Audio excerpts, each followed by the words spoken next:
Une brusque hausse des taux d'intérêt qui a été violente. Les taux d'intérêt ont été multipliés quasiment par 3 en 10 mois. Et il y a eu une juste interrogation sur le prix de l'immobilier par rapport à cette hausse des taux d'intérêt. Bien entendu, il y a une corrélation, et tous les acteurs économiques le savent, corrélation taux d'intérêt et prix de l'immobilier. Donc cette correction devait intervenir. Les SCPI ont été touchés, de manière très différenciée, bien entendu. Cette baisse du prix des parts, elle sanctionne aussi la stratégie des sociétés de gestion, stratégie dans la fixation du prix des parts, qui a pu être un peu trop optimiste dans les années antérieures, et dans la stratégie d'allocation immobilière, où des segments ont été privilégiés, comme les bureaux en Île-de-France, qui souffrent davantage, mais l'immobilier ne réagit pas de la même manière sur les différents segments. Les plus de la SCPI demeurent. Rappelez-vous que la classification des SCPI dans les années 90, on parlait de SCPI de rendement. Est-ce que le rendement est toujours là? Les résultats 2023 vont être stables, voire en progression. Donc le revenu, il est renforcé aujourd'hui par quoi? L'indexation des loyers.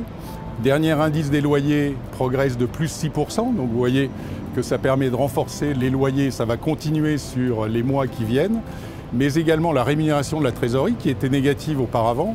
Les SCPI qui bénéficient d'une trésorerie significative vont pouvoir être rémunérés à plus de 4. Donc globalement, les SCPI qui ont connu une décroissance de leurs revenus depuis 10 ans, aujourd'hui ont un revenu qui est stable, qui va être en légère croissance. En tout cas pour notre part, sur toutes nos SCPI, ça va être le cas en 2023, car nous avons un taux d'occupation élevé, plus de 95%, et un taux de recouvrement de 98%, où il n'y a pas de signe de risque majeur sur les mois à venir. Et pour autant, les SCPI comportent des faiblesses. Alors on va en citer quelques-unes.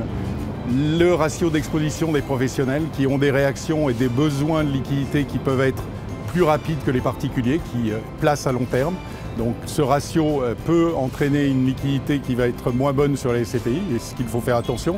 L'endettement, un fort taux d'endettement avec une maturité de la dette in fine proche va entraîner des risques sur le compte de résultat de la SCPI. Et enfin, la stratégie d'allocation d'actifs qui a été menée les années antérieures, qui peut être un risque pour les SCPI. Donc ça, c'est quelques risques parmi les SCPI, mais les risques majeurs. Ce qu'on vit actuellement, effectivement, c'est quelque chose de difficile, un contexte difficile, mais je l'ai vécu dans les années 90 avec une crise immobilière qui était beaucoup plus violente que celle qu'on traverse, avec une récession économique, un taux de chômage qui était bien au-delà des 10%, avec des activités tertiaires et des cadres qui étaient licenciés en masse, et une baisse des valeurs locatives qui entraînait une baisse des valeurs vénales et un taux d'occupation qui était très faible. Donc on est dans une autre période, mais cette période, elle m'a déterminé et elle m'a formé et déterminé dans mon expérience professionnelle, ce qui m'aide à affronter aujourd'hui ce contexte qui n'est pas nouveau et que je trouve passionnant, parce que c'est aujourd'hui que l'on va pouvoir faire les différences. On les a anticipées, j'espère, et les résultats vont le montrer. On a anticipé cette fin de cycle, parce que bien entendu, cette fin de cycle allait arriver, et donc c'est quelque chose de passionnant aujourd'hui. Ma vision du futur, elle est positive. Encore une fois, les SCPI sont un placement de long terme. Ceux qui ont vendu sous le stress et sous l'effet de la peur en 90 ont accusé leurs pertes. Ceux qui ont conservé leur part à ce moment-là ont continué à toucher leurs revenus et ont retrouvé plus que la valeur initiale de leur part sur une détention longue. Les taux de rendement internes des SCPI sur des séquences de 10 ans ont toujours été positifs. Donc ça, il faut le rappeler à tous ceux qui nous écoutent. Il ne faut pas surréagir dans un marché comme on le connaît aujourd'hui. Alors les médias nous s'entraînent à cette surréaction, mais les SCPI n'étaient pas le produit Eldorado hier, et la dithyrambe qu'elles ont vécue pendant 10 ans était peut-être trop importante, et les critiques qu'elles vont subir ne sont pas justifiées par rapport aux résultats historiques et par rapport à ce que l'on peut imaginer pour l'avenir.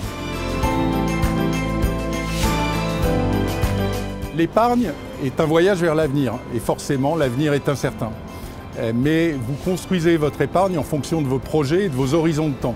Si vous allez construire une épargne de départ, de précaution, ou pour constituer un apport qui sera placé en livret réglementé ou en fonds euros, après, vous aurez l'obligation de constituer un complément de revenu ou une rente, et les SCPI répondent parfaitement à cette ambition et à cet objectif, et elles l'ont prouvé par le passé. Donc ayez confiance et sélectionnez bien vos produits.